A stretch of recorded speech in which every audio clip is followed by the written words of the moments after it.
નમસ્કાર વિદ્યાર્થીઓ, ફરીથી સ્વાગત છે આપ સૌનું PM secondary and higher secondary સ્કૂલની આ યુટ્યુબ ચેનલમાં. વિદ્યાર્થીઓ, આજે એક બહુ સરસ મજાનો પાઠ, એક સરસ મજાની પ્રણય કથા લઈને તમારી સામે આવ્યો છું અને એ પાઠ છે ભૂલી ગયા પછી. એનું સાહિત્ય સ્વરૂપ છે એકાંકી. એકાંકી એક અંકનું જે નાટક હોય ને એને એકાંકી કહેવાય. મોટાભાગે એકાંકી જ્યારે મંચ ઉપર ભજવાતું હોય ત્યારે એનો સમયગાળો 40 થી 45 મિનિટનો હોય, એટલે એક અંક એટલે એકાંકી. આ એકાંકીમાં વાત નરેન અને મનીષા નામના બે પ્રેમી પાત્રોની છે. પ્રેમ સંબંધમાં ક્યારેય સ્વાર્થ ન હોય અને પ્રેમ સંબંધ છે, તમારામાં છુપાયેલો પ્રેમ છે, એ તમને જીવનમાં ઘણો આગળ લઈ જાય એની વાત છે એ આ એકાંકીમાં કરવામાં આવી છે. સાચો પ્રેમ હંમેશા સફળ થઈને જ રહે છે એની વાત છે. સાથે સાથે પિતા દીકરીનું કુટુંબ અને દીકરી વિશે શું વિચારતા હોય એની પણ વાત આ એકાંકીમાં છે. જે ખરેખર તમારી નબળાઈ હોય ને છોકરાઓ, એને જો તમારી શક્તિ બનાવવામાં આવે ને તો તમે જીવનમાં ઘણી બધી પ્રગતિ કરી શકો. એનું ઉત્તમ ઉદાહરણ છે એ ભૂલી ગયા પછી એકાંકી છે.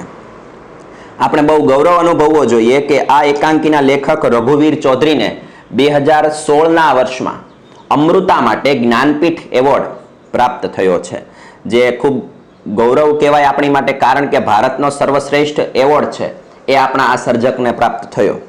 તો વાત કરીએ ભૂલી ગયા પછી એકાંકી. લેખક રઘુવીર ચૌધરી, જન્મ 5/12/1938. રઘુવીર દલસિંહ ચૌધરીનું વતન બાપુપુરા એટલે કે જિલ્લો ગાંધીનગર છે. નવલકથા, વાર્તા, નાટક, એકાંકી, નિબંધ, વિવેચન, રેખાચિત્ર, પ્રવાસ, ચિંતન, સંપાદન એમ સાહિત્યના મોટા ભાગના પ્રકારોમાં તેમનું નોંધપાત્ર પ્રદાન છે. લગભગ કોઈ સાહિત્ય પ્રકાર બાકી નહીં હોય કે જેમાં રઘુવીરભાઈની કલમ ન ચાલી હોય. ગદ્યના તમામ સ્વરૂપો એમણે ખેડી નાખ્યા છે. અમૃતા, વેણુવત્સલા, ઉપરવાસ, કથાત્રયી, લાગણી, ગોકુળ મથુરા દ્વારિકા, સોમતીર્થ એ તેમની નોંધપાત્ર નવલકથાઓ છે. આકસ્મિક સ્પર્શ, નંદીઘર, પ્રાણ પ્રતિષ્ઠા તેમના મહત્વના વાર્તા સંગ્રહો છે. અશોકવન, ઝુલતા મિનારા, સિકંદર સાની, નાટકના અને ડીમલાઇટ, ત્રીજો પુરુષ એકાંકીના નોંધપાત્ર સંગ્રહો છે. આપણે એકાંકી જોઈએ છીએ તો કયા કયા? તો કે ડીમલાઇટ અને ત્રીજો પુરુષ એમના નોંધપાત્ર એકાંકીના સંગ્રહો છે જે યાદ રાખીશું. સહરાની ભવ્યતા અને તિલક એ રેખાચિત્રના પુસ્તકો છે. તેમને રણજીતરામ સુવર્ણચંદ્રક, ગુજરાત સાહિત્ય અકાદમી એવોર્ડ અને સાહિત્ય અકાદમી દિલ્હીનો એવોર્ડ, દર્શક એવોર્ડ તથા સાહિત્ય માટેનો સર્વોચ્ચ રાષ્ટ્રીય જ્ઞાનપીઠ પુરસ્કાર, મેં હમણાં કહ્યું ને, રાષ્ટ્રીય જ્ઞાનપીઠ પુરસ્કાર એનાયત થયા છે. આ એકાંકીમાં સંબંધ, વિચ્છેદ અને ફરી સંબંધ બંધાવવાની ઘટનાઓ છે. એટલે સૌથી પહેલા પ્રેમ સંબંધ, પછી પાછો પ્રેમમાં વિચ્છેદ એટલે કે છૂટું પડવું, અને પછી પાછો એ પ્રેમ સંબંધ પુનઃ પાંગરે, એ વાત કેન્દ્ર સ્થાને છે. અને તેનું કારણ પિતા વિરાટનું પુત્રી મનીષાની ક્ષમતા વિશેનું અજાણપણું છે. ઘણી વખત એવું બને કે આપણામાં શક્તિ રહેલી હોય, એ આપણે ઓળખતા ન હોઈએ અને પરિણામે એને કારણે જીવનમાં ઘણી બધી થાક ખાઈ જઈએ. તમારામાં શક્તિ છે 80% લાવવાની, 90% લાવવાની, પણ તમે તમારી અંદરની શક્તિથી પરિચિત નથી છોકરાઓ. પરિણામે ડરો છો અને આ ડર છે તમારા મન ઉપર હાવી થઈ જાય છે. ખરેખર એવું કશું છે જ નહીં. તો મનીષાને એક વાતનો ડર છે.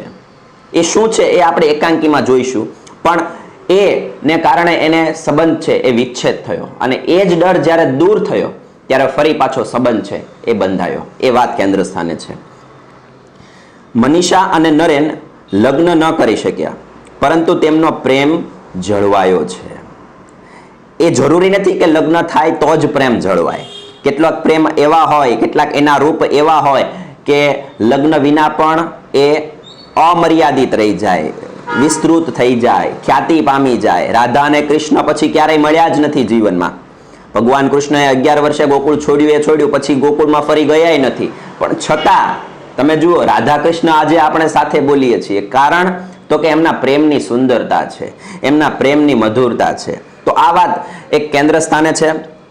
આબુ ઉપર પર્વતારોહણ દરમિયાન એક કુટુંબને રીછથી બચાવવાનું મનીષાનું પરાક્રમ સૌને નવેસરથી વિચાર કરવા પ્રેરે છે. બાહ્ય બનાવો અને અંદર વહેતા પ્રવાહને લેખકે સંવાદમાં એવી રીતે તો ગૂંથ્યા છે કે એકાંકીનું રહસ્ય, પાત્રોનો પરિચય અને સુખદ અંત અહીં અખંડ રીતે પ્રગટ થાય છે. લેખકની સંવાદ શક્તિ આ એકાંકીને બળકટ બનાવે છે. જો એકાંકીનું છોકરાઓ સૌથી મજબૂત, ધારદાર, અણીદાર અથવા દળદાર કોઈ પાસું હોય ને તો એમના સંવાદો છે. સંવાદોથી એકાંકી આગળ વધે છે, સંવાદોથી એકાંકી ગતિશીલ બને છે, સંવાદોથી એકાંકીમાં પાત્રોનો પરિચય થાય છે, સંવાદોથી કથા પ્રસંગ ચાલે છે અને સંવાદોમાં જ એકાંકી પરિણમે છે. એટલે કોઈ પણ એકાંકી ભજવાતું હોય અથવા વંચાતું હોય એમાં સંવાદોની અગત્યતા ખૂબ છે. ઘણી વખત તમે પણ અનુભવ્યું હશે, ક્યાંક એકપાત્રીય અનુભવ કર્યો હોય, ક્યાંક નાટકમાં ભાગ લેવા ગયા હોય તો સંવાદો બોલવાનો અનુભવ, ડાયલોગ બોલવાનો અનુભવ તમારી માટે કંઈક જુદો રહ્યો હશે. એનું કારણ આ છે, જો ડાયલોગ ના હોય, જો સંવાદ ના હોય તો એકાંકી મરી જાય છે. જોઈએ, પાત્રો છે સલોની, નરેન, મનીષા, કનોજ, આનંદ અને વિરાટ. જેમાં છોકરાઓ આ વિરાટ છે ને એ મનીષાના પિતા છે. મનીષા અને નરેન આ બે પ્રેમી પાત્રો છે. કનોજ, આનંદ અને સલોની આ ત્રણેય મિત્રો છે. આબુ પર પર્વતારોહણ શિબિરમાં આવેલા સલોની અને કનોજ ખભે દોરડા ભરાવી સ્ફૂર્તિથી ચાલ્યા આવે છે. એમની વચ્ચે કાઉન્સમાં બધી વિગતો છે. એકાંકીમાં કાઉન્સમાં વિગતો શું કામ આવે ખબર છે? પાત્રોની ક્રિયાઓ દર્શાવવા માટે, પાત્રોના હાવભાવ દર્શાવવા માટે, આગળની પરિસ્થિતિનું નિરૂપણ માટે. આ બધા માટે કાઉન્સનો ઉપયોગ છે એ એકાંકીકાર ઘણી વખત કરતો હોય, કેમ કે આ બધું સંવાદોમાં કદાચ ન પણ વણી શકાય અને સમય વ્યર્થ જાય, એના કરતાં કાઉન્સનો ઉપયોગ સારો. આબુ પર પર્વતારોહણ શિબિરમાં આવેલા સલોની અને કનોજ ખભે દોરડા ભરાવી સ્ફૂર્તિથી ચાલ્યા આવે છે. એમની વચ્ચે બાળપણના સ્નેહી નરેનને જોઈને મનીષા ભાષણ કરતા અટકી ગયેલી. અચાનક મનીષા નરેનને જોઈ અને શરમાઈ જાય, બોલતા અટકી જાય. અકસ્માતો નડવા છતાં એણે હિમાલયના શિખરો સર કરેલા. ઘણી બધી મુસીબતો આવી અને છતાં છે એ દુષ્કર્મા દુષ્કર કાર્ય છે એક મનીષા કરે છે. ગઈકાલે એણે એક કુટુંબને રીછ સામે રક્ષણ આપી બચાવી લીધું, એ વિશે વાતચીત થાય છે. પર્વતારોહણ શિબિરમાં કઈ વાતચીત થાય છે? તો કે મનીષાએ એક સુરતી કુટુંબને છે એ રીછના હમલાથી બચાવ્યું, એની વાતો થાય છે. એ બંને હવે વનાધિકારી નરેનના નિવાસે આવી પહોંચ્યા છે. નરેન છે એને વ્યવસાય શું છે? વનાધિકારી. ચાલો આની સંધિ છૂટી પાડીએ. વન વત્તા અધિકારી. જવાબ આવશે વનાધિકારી. સંધિ નિયમ કયો લાગુ પડે? અ વત્તા અ બરોબર આ. નરેન વનાધિકારી છે. સલોની, નરેનભાઈ ગઈકાલે ચારેકના અરસામાં તમે ભરત ટેન્ક પાસે થઈને પસાર થયા હતા? સલોની પૂછે છે કે ગઈકાલે 4 વાગે તમે ક્યાં હતા? મેં તમને ભરત ટેન્ક પાસે જોયા હતા એવું યાદ છે. નરેન પુસ્તક બાજુ ઉપર મૂકતા, હા તમે લોકો એ વિસ્તારમાં હતા તો મને બોલાવ્યો કેમ નહીં? અહીં જંગલમાં કોઈ ઓળખીતો અવાજ કાને પડે એવું બનતું જ નથી. મને કોઈએ બોલાવેલો? નરેન પૂછે છે, કેમ કે જંગલ વિભાગનો અધિકારી છે. જંગલનું આખા જંગલની જવાબદારી એના નામે છે. પ્રાણીઓની રક્ષા કરવાની, લાકડાની રક્ષા કરવાની, વૃક્ષોની રક્ષા કરવાની, આ બધી ફરજ છે એ વનાધિકારીના સંરક્ષણ હેઠળ આવતી હોય. હવે જંગલમાં કોઈ પોતીકું તો મળે જ નહીં, અને જો મળી જાય તો એના જેવો આનંદ કોઈ જુદો જ હોય. એટલે નરેન પૂછે છે કે ભાઈ અહીંયા તો કોઈ જાણીતું મળતું જ નથી, તમે મને જોયો હતો? સલોની, ના, તમને જોઈને કોઈક બોલતા અટકી ગયેલું. સલોની જરીક એવી વાત મૂકી દે છે કે તમને ખબર છે, તમને કોઈકે જોયા હતા, મેં તો નથી જોયા, પણ ત્યારે કોઈક બોલતા અટકી ગયેલું. નરેન, મારા જેવા સાદા માણસને તારી આ ગોપિત વાણી નહીં સમજાય. ગોપિત, ગોપિત એટલે થાય ગુપ્ત અથવા છુપું, એટલે પણ ગોપિત. નરેન કહે છે કે મારા જેવા સાદા માણસને તારી આ ગોપિત વાણી નહીં સમજાય. સલોની, લો આ સમાચાર વાંચો, લો એમાં ફોટો છે અને સમાચાર તમારા માટે અજાણ્યા નથી. સલોની એને એક છાપું આપે છે. વર્તમાન પત્રમાં મુખ્ય હેડલાઇન કંઈક છપાઈ છે, એ શું છે એ વાંચવા માટે નરેનને કહે છે. અને જેના વિશે છે એ વ્યક્તિ નરેન માટે અજાણી નથી. તમે કહી શકો છોકરાઓ કોના વિશે હશે હેડલાઇન? યસ, એ હેડલાઇન છે મનીષા માટે. આ બધા પર્વતારોહકો જાણે છે કે દીદીએ રીંછના હુમલામાંથી પેલા સુરતી કુટુંબને બચાવ્યું નહોતું. પર્વતારોહકો, પર્વતારોહકો, પર્વત વત્તા આરોહક, સંધિ આમ થાય, પર્વત વત્તા આરોહક એટલે થાય પર્વતારોહક. અહીંયા પણ અ વત્તા આ, બરોબર, આ નિયમ. પર્વત ચડનાર એટલે પર્વતારોહક. સલોની કહે છે કે છાપામાં સમાચાર સંભળાયા છે, છપાયા છે કે ભાઈ બેને, મનીષાએ, દીદીએ પેલા સુરતી કુટુંબને રીંછના હુમલાથી બચાવ્યું નહોતું. કનોજ, અહીંના રીંછ વિશે તો નરેનભાઈ જાણતા જ હશે કે ભાઈ આ જંગલના પ્રાણીઓ વચ્ચે રહે છે વનાધિકારી એવો નરેન, તો એની વિશેષતાઓ અથવા એની મર્યાદાઓ તો જાણતો જ હશે. નરેન, હા, એ માનવભક્ષી નથી હોતા. માનવભક્ષી એટલે થાય માનવનું ભક્ષણ કરનાર અથવા માનવને ખાનાર. સમાસ જોવો હોય તો આ થશે ઉપપદ સમાસ. કયો સમાસ થશે છોકરાઓ? ઉપપદ. હા, એ માનવભક્ષી નથી હોતા. માણસને જોઈને જનૂનથી પ્રતિકાર કરે છે. પ્રતિકાર એટલે થાય સામનો. ખરેખર તો રીંછને માણસની બીક લાગે છે, એટલે માણસને જોઈને સામનો કરે છે કે મને કઈ નુકસાન નહીં પહોંચાડે ને. એમના હાથના પંજા આપણા મોં પર વાગી ગયા તો ભારે જોખમ, અને આ સમાચાર મુજબ તો ભાગ્યે જ બચત. 8-10 વર્ષના 2 બાળકો સાથે નીકળનાર એ કુટુંબને ધન્ય છે. નરેન યાદ કરાવે છે કે 8-10 વર્ષના એ બાળકો હતા અને એની સાથે એક આખું સુરતથી આવેલું કુટુંબ નીકળેલું, અને એ કુટુંબ ઉપર રીંછે હુમલો કરેલો, પણ એ રીંછને મને કલ્પના નહોતી એવી મારી ભૂતપૂર્વ પ્રેમિકા મનીષાએ હરાવેલું. આ વાત સાંભળીને નરેનને પણ આશ્ચર્ય થાય છે. કદાચ રસ્તો ભૂલ્યા હશે અથવા અમારી ટુકડીને દૂરથી જોઈને ટૂંકો રસ્તો લીધો હશે. કોનો જ કહે છે કે કદાચ એ કુટુંબ રસ્તો ભૂલી ગયો હશે, અથવા તો એને ખ્યાલ આવી ગયો કે અમે બધા અહીંયા છીએ, એટલે દૂરથી રસ્તો બીજો બદલી નાખ્યો હશે. એમને ખબર હતી કે અહીં કોચ તરીકે સેવાઓ આપતા બહેન સુરતના છે મનીષા દેસાઈ. આબુ ઉપર પર્વતારોહણ શિબિરમાં કોચ તરીકે કોણ સેવાઓ આપે છે? પ્રશ્ન પૂછાય તો જવાબ લખવાનો મનીષા દેસાઈ. નરેન ધીમેથી, મનીષા, સુરત, ખેર જે હોય તે. સારું થયું આ સમાચાર છપાયા, તેથી લોકો જરા સંભાળીને ફરશે.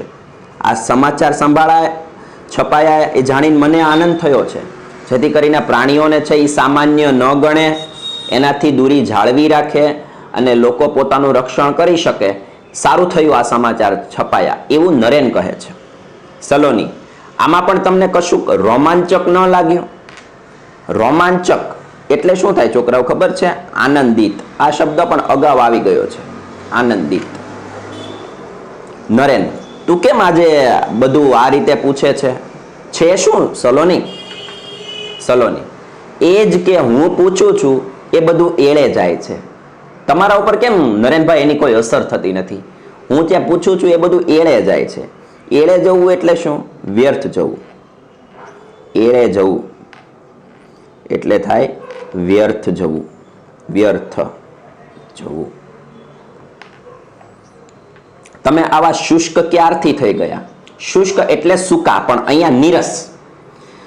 સલોની પૂછે છે નરેનને કે તમે આટલા નીરસ કેમ થઈ ગયા મનીષાના પ્રત્યે, મનીષાની વાત પ્રત્યે? મમ્મી તો કહેતી હતી કે મામાના નરેનભાઈ મોટા કવિ થશે. કહે છે કે નૈસર્ગિક સૌંદર્ય પાછળ તમે ગાંડા હતા, તેથી તો ફોરેસ્ટ ઓફિસરની તાલીમ લીધેલી. પ્રશ્ન પૂછાય છે કે નરેને ફોરેસ્ટ ઓફિસરની તાલીમ શા માટે લીધી હતી? તો જવાબ આવે છે કે નરેન છે એ નૈસર્ગિક સૌંદર્ય પાછળ ગાંડો હતો, તેથી ફોરેસ્ટ ઓફિસરની તાલીમ લીધી હતી.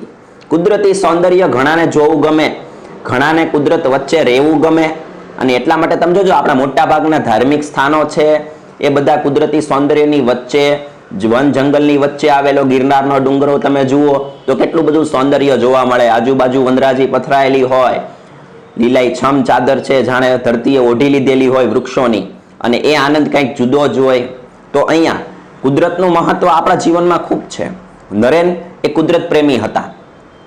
નરેન એમાં તથ્ય હશે, પણ મારી રીતે કહું તો હું માનવ હૃદયના સૌંદર્ય પાછળ ગાંડો હતો. નરેન કહે છે ભલે તમને લોકોને એમ લાગે છે કે હું કુદરતી સૌંદર્ય પાછળ ગાંડો હતો, એ તો છે જ, પણ ખરેખર તો હું માનવ હૃદયના સૌંદર્ય પાછળ ગાંડો હતો. માનવીનું હૃદય ઓળખતો, એની સુંદરતા ઓળખતો, એ મને બહુ ગમતી. પ્રકૃતિ એની બાહ્ય છબી હતી, અને પ્રકૃતિને એના બાહ્ય છબી રૂપે હું જોવા જતો હતો. જે સુંદરતા હું માનવમાં શોધવા માંગતો, માનવના હૃદયના શોધવા માંગતો, એ જ સુંદરતા છે હું બહાર જોવા જતો હતો.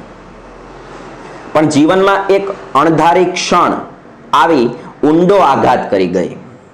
મૂળ વસ્તુ ગુમાવ્યા પછી એની બાહ્ય છબીનો, એટલે કે આ નૈસર્ગિક સૌંદર્યનો પણ એટલો મહિમા ન રહ્યો. એ મૂળ વસ્તુ કઈ છોકરાઓ? તો એ મૂળ વસ્તુ છે મનીષા. એકવાર માનવીની આ અંતર છબી નરેને ગુમાવી દીધી એટલે પછી એને બાહ્ય સૌંદર્યનો કંઈ વિશેષ મોહ રહ્યો નહીં. એમ કહે છે પછી તો કુદરતથી પણ હું દૂર થતો ગયો. માત્ર હવે નોકરી કરું છું, અલબત્ત નિષ્ઠાથી. હવે નોકરી કરું છું પ્રામાણિકતાથી, પણ અત્યારે મારા મનમાં એવું કાંઈ નથી કે મારે કુદરતી સૌંદર્ય જોવા જવું. કારણ તો કે મારી મનની સુંદરતા મરી ગઈ છે. હું જે માનવ હૃદયનો પારખું હતો એ માનવ હૃદય મારાથી દૂર થતું ગયું. આવા નરેનના વિચાર છે. અને ઘણી વખત છોકરાઓ આપણી સાથે એવું બને પણ ખરા. આપણે જે મેળવવાની હઠ કરતા હોઈએ, આપણે જે મેળવવા માટે પ્રયત્ન કરતા હોઈએ, એ વસ્તુ, એ વ્યક્તિ, એ પરિસ્થિતિ જ્યારે આપણાથી દૂર થતી હોય એવું લાગે ને, ત્યારે બીજી વસ્તુ કે બીજી પરિસ્થિતિમાં આપણું મન ન લાગે. આવું જ કાંઈક છે ને એ નરેન સાથે બન્યું. જો આપણી આ માનસિકતા છે, અને લેખક માનવ સ્વભાવની નબળાઈઓ, કેટલીક વિશેષતાઓ છે એ પાઠમાં કહેતા હોય. શું કામ? તો કે પાઠ છે ને એ કોઈ દિવસ સમાજની બહાર ના હોય. જે સમાજમાં હોય એ જ પાઠમાં હોય, જે સમાજમાં નથી એ ક્યારેય પાઠમાં તો ન જ આવે. આ વાત એક યાદ રાખીએ. સલોની, તમે લગ્નના બધા માગા પાછા કેમ ઠેલો છો? એટલા માટે કે મનીષા દેસાઈ નામની એક નમણી ને નાજુક કન્યા પર તમે કવિતાઓ લખતા, પણ એને લગ્નની ના પાડી. એ પછી એટલે કે નરેનને મનીષા સાથે સંબંધ વિચ્છેદ થયો એ પછી નરેનને ઘણા બધા લગ્નના માગા આવ્યા છોકરાઓ, પણ એ બધા જ માગા છે એને પાછા ઠેલે છે. મેં તમને કહ્યું ને, પ્રેમ જો સાચો હોય, પ્રેમ જો પવિત્ર હોય ને, તો હંમેશા એ પ્રેમ છે વ્યક્તિને જીવન જીવવાની પ્રેરણા પાડે છે. પ્રેમ છે એ જીવનમાં ત્યાગ શીખવે છે. પ્રેમ છે એ તમને સમર્પણનો ભાવ શીખવે છે. એટલે અહીંયા નરેન એ જ કહે છે. સલોની પૂછે છે ત્યારે નરેન જવાબ આપે છે કે એ નમણી અને નાજુક હતી એ ખરું, પણ એના પર કવિતા નહોતો લખતો. હું એને જ કવિતા માનતો હતો. એ નમણી અને નાજુક હતી એ ખરું, પણ હું એના પર કવિતા નહોતો લખતો, હું એને જ કવિતા માનતો હતો. મારે મારી મનીષા છે એ પોતે કવિતા છે. એ મારાથી દૂર થઈ ગઈ અને પરિણામે મારા જીવનમાં ખાલીપો પથરાયો. આ વાત નરેન કરે છે. અને બીજું, એણે ના નહોતી પાડી. ખેર, એ નાજુક કન્યાનું નામ મનીષા હતું. અટક દેસાઈ અને ગામ સુરત હતું. તેથી આ ખડતલ અને નિર્ભય કન્યાને હું મારા પૂર્વ જીવનની મનીષા માની લઉં. કે તમે જે મનીષાની વાત કરો છો, નરેન સલોનીને કહે છે કે એ ખરેખર મારી જ મનીષા છે એવું હું શું કામ માની લઉં? નામ એક છે, અટક એક છે, તો પણ એ મારી જ હશે. હવે તો એની અટક પણ બદલાઈ ગઈ હશે. કેટલું સરસ વાક્ય. હવે તો એની અટક પણ બદલાઈ ગઈ હશે, એટલે કે મારાથી છૂટા પડ્યા પછી એણે બીજે લગ્ન કરી લીધા હશે, એ બીજે પરણીને જતી રહી હશે સલોની. અને ન બદલાય હોય તો સલોનીને ખરેખર આ વાતની ખબર છે, એટલે કહે છે કે ન બદલાય હોય તો તમે શું માનો છો?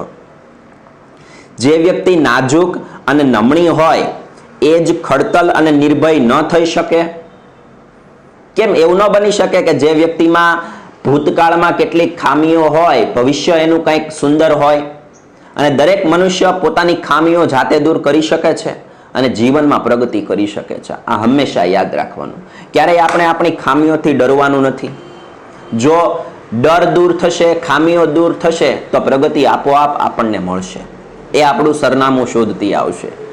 એટલે અહીંયા સલોની કહે છે કે એની અટક ન બદલાઈ હોય તો, એટલે એને લગ્ન નથી કર્યા બીજે. ભાઈ નરેન, જે વ્યક્તિ નાજુક અને નમણી હોય એ જ ખડતલ અને નિર્ભય ન થઈ શકે. અહીંયા નિર્ભય શબ્દ છે છોકરાઓ, એનો વિરોધી જો જાણવો હોય ને તો ભયભીત થાય. શું થાય? ભયભીત. આ મુદ્દા પર તો અમને કુમારી મનીષા દેસાઈએ એક દિવસ ભાષણ આપેલું. જુઓ જરા ફોટો ધ્યાનથી જુઓ. છાપામાં બતાવેલો ફોટો પણ ચીંધે છે સલોની. હવે નરેનની આંખ છે એ મનીષા ઉપર ઠરે છે અને ભૂતકાળના કેટલા બધા દ્રશ્યો જાણે તાજા થાય. આંખો તો એવી જ છે, પણ સૈનિક બાળા જેવો યુનિફોર્મ? ના ના, સલોની એ ન હોય. નરેનને હજી આશ્ચર્ય થાય છે, હજુ વિસ્મય થાય છે. કદાચ ના ના, આ સલોની નથી, કેમ કે ઘણા સમય પછી એ સલોનીને જુએ છે. સલોની ઘણા સમય પછી એ મનીષાને જુએ છે. ત્યારે સલોની કહે છે, તમે આ ફોટા સાથે તમારી કલ્પના મૂર્તિને સરખાવો છો કે મૂળ વસ્તુને? મનીષા દેસાઈને? તમારા મનમાં જે ભૂતકાળની મનીષા હતી એને તમે સરખાવો છો આ ફોટા સાથે, કે અત્યારની મનીષાને, કે મનીષા દેસાઈને? કયો જોઈ? નરેન, એ મનીષાનું આવું રૂપાંતર મારે અભિનંદન આપવા આવવું જોઈએ જો ખાતરી થાય કે પછી વાક્ય અટકે છે. એટલે શું કહેવા માંગે છે નરેન? જો ખાતરી થાય કે તું કહે છો એવી નિર્ભય મનીષા બની ગઈ હોય તો અત્યારે પ્રશ્ન થાય તમને કે અત્યારે મનીષા નિર્ભય છે, તો ભૂતકાળમાં એ ડરપોક હતી. શેનાથી ડરતી હતી એનો સંદર્ભ આવે છે આગળ. સલોની, પ્રયત્ન કરી જોઈએ મનીષાબેનને ખ્યાલ ન આવે એ રીતે. નરેન, કનોજ, તું આનંદને અહીં મોકલજે, હું પછી એની સાથે કેમ્પ પર આવી જઈશ. સલોની, ચાલો વરંડામાં બેસીએ, સૂર્યનો પ્રકાશ છે ત્યાં સુધીમાં આ તમારા બંગલાના ફૂલ છોડની શોભા જોઈએ. નરેન, તું ચાલ, ખુરશીઓ હું લાવું છું. મારી અત્યાર સુધીની નોકરીમાં આ સૌથી સુંદર મકાન મળ્યું છે. જાણે કે હું અહીંનો માનવંતો મહેમાન ના હોઉં. જાણે કે હું અહીંનો માનવંતો મહેમાન ના હોઉં. આ એક અલંકાર છે છોકરાઓ, અને આને કહેવાય ઉત્પ્રેક્ષા અલંકાર, જેની વાત આપણે 9માં એક યા બીજી રીતે કરી ગયા છીએ. ઉત્પ્રેક્ષા અલંકાર. જાણે શબ્દ આવ્યો. સલોની, અરે પેલો ગુલમોહર કેવો ખીલ્યો છે. નરેન, એની ઉંમર ખબર છે? આપણા બંનેની ઉંમરના સરવાળાથી પણ વધારે હશે. નજર પડી ત્યાં મને પણ આવો જ પ્રશ્ન થયેલો. આટલું ઘરડું ઝાડ આટલું પ્રફુલ્લિત થઈ શકે?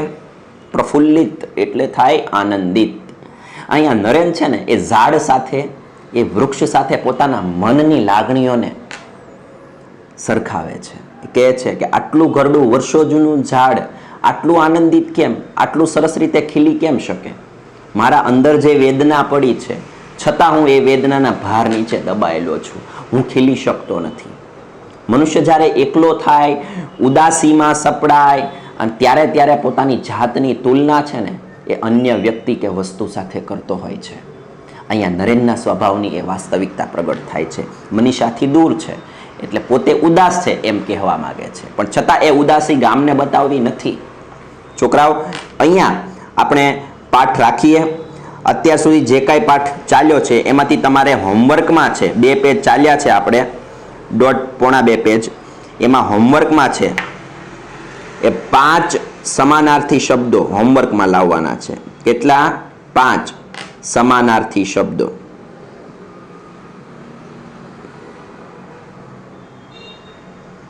હોમવર્કમાં લાવવાના છે અને વળી પાછા આપણે મળીશું ત્યારે બીજા લેક્ચરની અંદર પાઠ કન્ટિન્યુ કરીશું.